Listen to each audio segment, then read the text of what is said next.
Pues sí, sí que la tiene. Y la conexión de la leyenda negra con la ciencia, en el caso de España, tiene que ver con lo que podríamos llamar el mito del atraso científico español, ¿no? Si la leyenda negra proyecta una imagen oscura sobre España, ¿no? Generalmente ligada a la Inquisición, a las masacres en América, en lo que toca a la ciencia, pues lo que nos viene a proyectar es la imagen de una España que no habría aportado nunca nada en cuestiones científicas o tecnológicas. Esta conexión, este comienzo de la conexión entre la leyenda negra, por un lado, y por otro lado la ciencia, arranca en el siglo XVIII, con lo que se llama la polémica de la ciencia española, cuando un ilustrado francés, Masson de Morvilliers, en la Enciclopedia Metódica, escribe un capítulo dedicado a España y en él dice que España es la nación más ignorante de Europa. Claro, el problema es que la historiografía posterior hizo suya, esto es algo que ha estudiado, pues, por ejemplo, Roca Barea, Iván Vélez, hizo suya esta especie de visión ilustrada de que el mundo católico ha sido siempre hostil, pues, a la ciencia y en particular, pues, dentro de ese mundo católico, España. El problema es que este mito, el mito del atraso científico español, llega hasta nuestros días y, por ejemplo, no hace mucho, José Manuel Sánchez Rom, catedrático de Historia de la Ciencia y que está sentado en la academia, pues decía en una entrevista en ABC que España no perdió el tren de la ciencia, sino que nunca lo cogió. Claro, luego en su libro, en su último libro, El país de los sueños perdidos, matiza esto, pero fíjense cómo la primera respuesta que da tiene que ver precisamente con eso, con lo primero que recuerda es la leyenda negra y el mito secular del atraso científico español. Pues la respuesta es que sí, desde luego, y esa época corresponde básicamente al siglo XVI, cuando en el Imperio Español y también en el Imperio Portugués se sientan las bases, las raíces de lo que luego será la revolución científica. La razón de que se pongan en España y en Hispanoamérica, en lo que es el Imperio Español, las bases o las raíces de la revolución científica tienen que ver con el descubrimiento de América, con el factor América.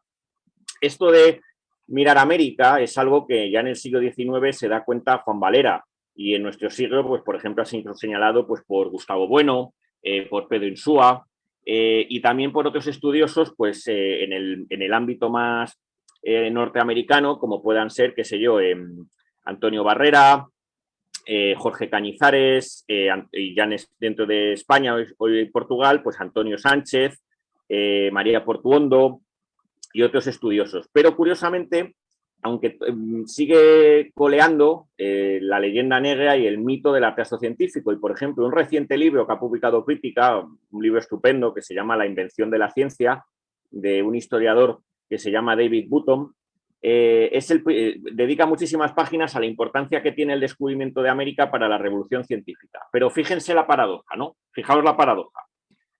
Señala como que las raíces de la revolución científica están en el descubrimiento de América. ¿Y cuántas veces cita a lo largo de 600 páginas a España? 4 ocasiones. ¿Cómo es posible que se está diciendo que el descubrimiento de América es el catalizador de lo que luego será la revolución científica, solamente cite a España, este anglosajón, en 4 ocasiones? ¿No? Aquí se ve otra vez lo paradójico del asunto. Bueno, profundizando un poquito en esto, en esas bases, en esas raíces de la revolución científica que se ponen en el mundo ibérico, pues habría que decir que tienen 2 aspectos, 2 caras, ¿no? Por un lado es por lo que tiene que ver con lo que se llama, que le llamaba Gustavo Bueno, la teoría de la esfera, la teoría del globo terrestre. ¿No? Tenemos la idea de que en la Edad Media la gente pensaba que el mundo era la Tierra era plana, pero eso no es cierto. Lo que más bien pensaban en la Edad Media es que había 2 esferas, una esfera de tierra que estaba sumergida en una esfera de agua. Y entonces, a partir de cierto punto, no había tierra. Dicho de otra manera, en las antípodas, en el hemisferio sur, no podía haber tierra, sino que tenía que estar todo, como si dijéramos, sumergido en agua. Claro, lo que demuestran los españoles, pero de forma empírica, experimental, con los viajes a América, es que en primer lugar existen antípodas secas. Y en segundo lugar, que los trópicos también son habitables, es decir, empiezan ya a cuestionar a Aristóteles. Y claro, a partir de la vuelta al mundo que empieza Magallanes y culmina Elcano, Juan Sebastián Elcano, queda establecida pues que la idea, la teoría de la esfera, es decir, que el mundo, la Tierra, es una única esfera terrestre en la cual los océanos ocupan los huecos de esa esfera terrestre y están todos conectados unos con otros. Para que se vea la importancia de esto, Copérnico, en el libro que suele señalarse como el origen de la revolución científica, el libro sobre las revoluciones de los orbes celestes, ¿no? Donde se pasa del geocentrismo al heliocentrismo, él llega a reconocer la importancia que tiene esto, porque claro, solamente él puede poner a la Tierra girada alrededor del Sol si la Tierra ya es una única esfera. Y claro, esa demostración de que la Tierra es una única esfera es lo que compete a los españoles y a los portugueses. Entonces, por un lado, tendríamos esto, ¿no? Este aspecto, esta cara de esa raíz de la revolución científica en el establecimiento del globo terrestre, que es precisamente lo que contestaba Juan Valera, ¿no?, a los neolegendarios en el siglo XIX, en algún discurso de recepción en la academia. Pero por otro lado es que tiene que ver con que el debate entre antiguos y modernos, el comienzo de la modernidad, se plantea en España, ¿no? Con personajes como Pedro Mártir o como el padre Acosta, que son conscientes de que los españoles están haciendo cosas con las que nunca hubieran soñado los griegos y los romanos, ¿no? Lo que también contribuye a sepultar la filosofía aristotélica. Y es que en España, ligado a ciertas instituciones imperiales, como la Casa de la Contratación o el Consejo de Indias, sucede algo muy curioso. La expansión imperial determina que hay que juntar la teoría con la práctica. Y entonces surge una disciplina que se podemos llamar la cosmografía, donde hay astrónomos, pero al mismo tiempo marinos, unos con otros juntos. Es decir, la teoría y la experiencia. Los que saben mucho de geometría, de la geometría esférica, con los que saben manejar aparatos como el astrolabio, la ballestilla o la brújula. Y entonces, esta metodología experimental, a ese nivel metodológico, que es algo con lo que luego nos va a acostumbrar la revolución científica, las bases se ponen en el Imperio Español, ¿no? Y el primer gran triunfo se podría decir que es precisamente ese, el viaje a América. Bien, las ciencias también despuntaron en España durante el siglo XVIII. Estoy pensando, por ejemplo, en las expediciones ilustradas a América, ¿no?, que se producen a lo largo de todo el siglo. Y también en el primer tercio del siglo XX, ¿no?, en lo que se suele conocer como el periodo de la cajalización de la ciencia española, ¿no?, ligada a ese gran nombre, ¿no?, que es de la ciencia española, que es Ramón y Cajal.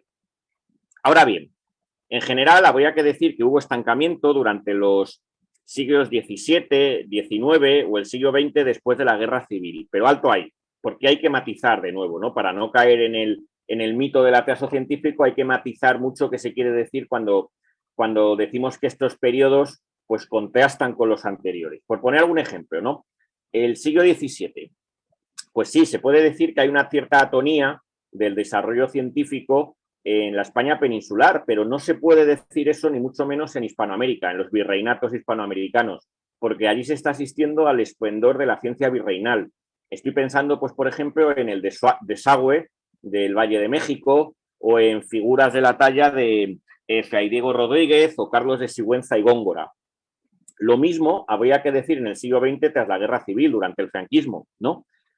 Porque el franquismo inmediatamente, es verdad que se produjo como consecuencia de la Guerra Civil un parón científico-tecnológico importante, pero inmediatamente se va a fundar el CSIC, e incluso durante el franquismo, para no caer en el mito del túnel, ¿no?, como si entre el 39 y el 75 aquí no hubiera habido nada en España, ¿no?, pues hay que señalar, pues, por ejemplo, hitos como sería el despuntar de la ingeniería de presas.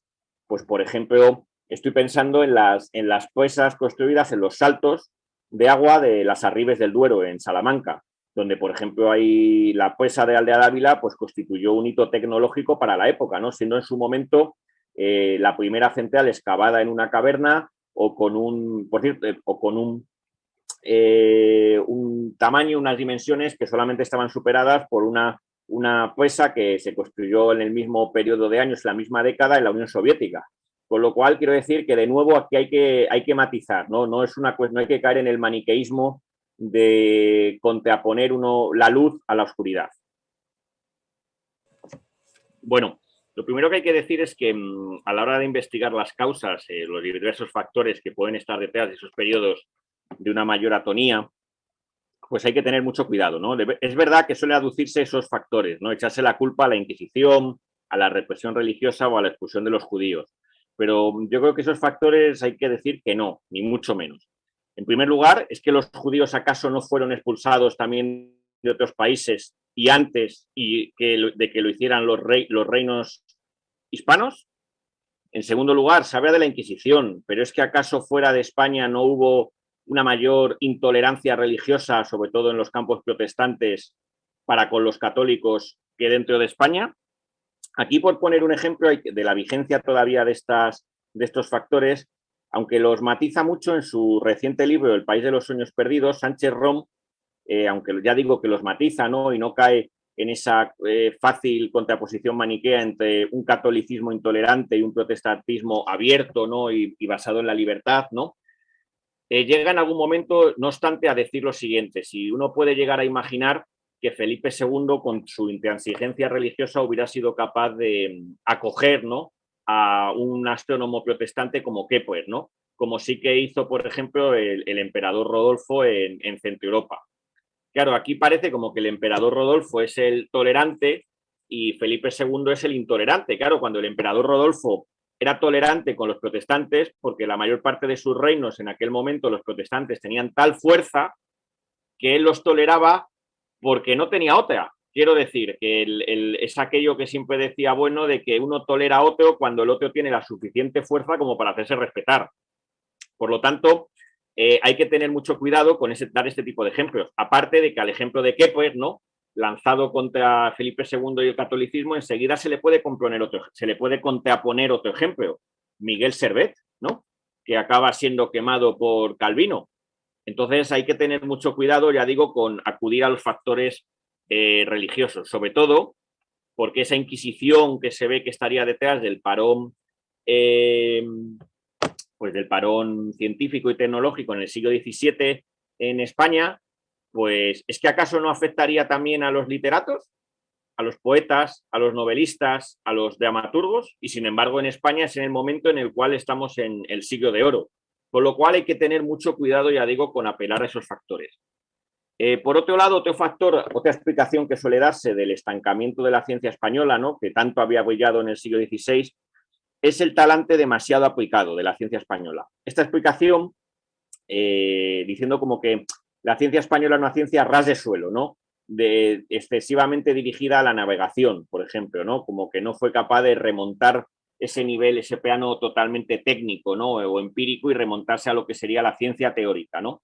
Claro, esta explicación, que es una explicación clásica, a la que acude también Menéndez Pelayo, y que luego en España pues ha popularizado Sánchez Rom, y que también asumen otros investigadores internacionales como María Portuondo, pues de nuevo hay que tener mucho cuidado, ¿no?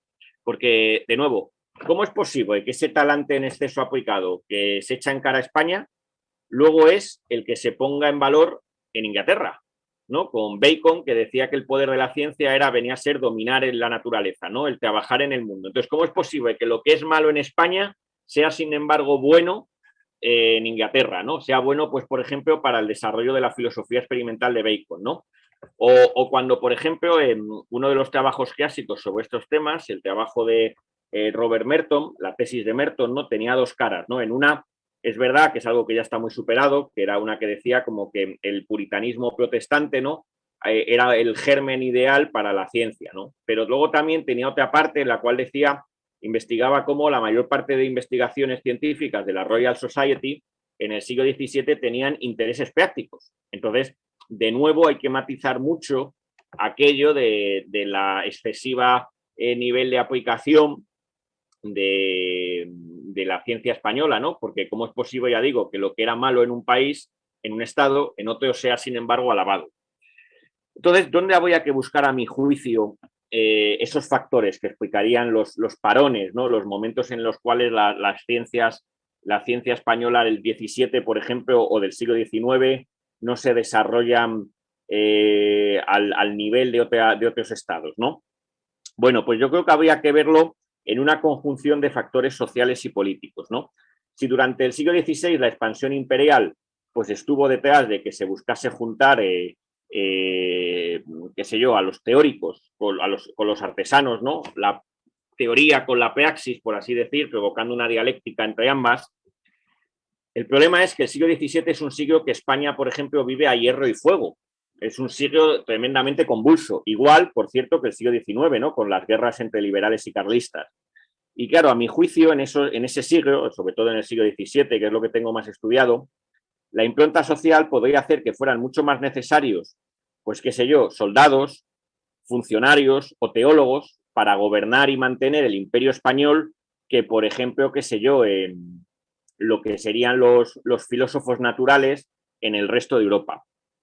Y eso es, a mi juicio, esos factores, ese tiempo convulso, esa época de sangre y fuego, ¿no? Lo que estaría detrás de que, por ejemplo, en el siglo XVII en España no cristalizaran las técnicas y los aparatos que luego estarían detrás de ciencias como la astronomía o la mecánica o la física.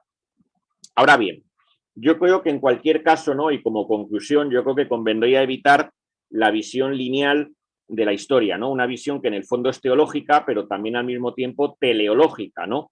Donde como que todos los estados habrían de seguir el mismo camino y los mismos ritmos, ¿no? Entonces yo creo que esa visión hay que romperla totalmente, esa visión lineal de la historia.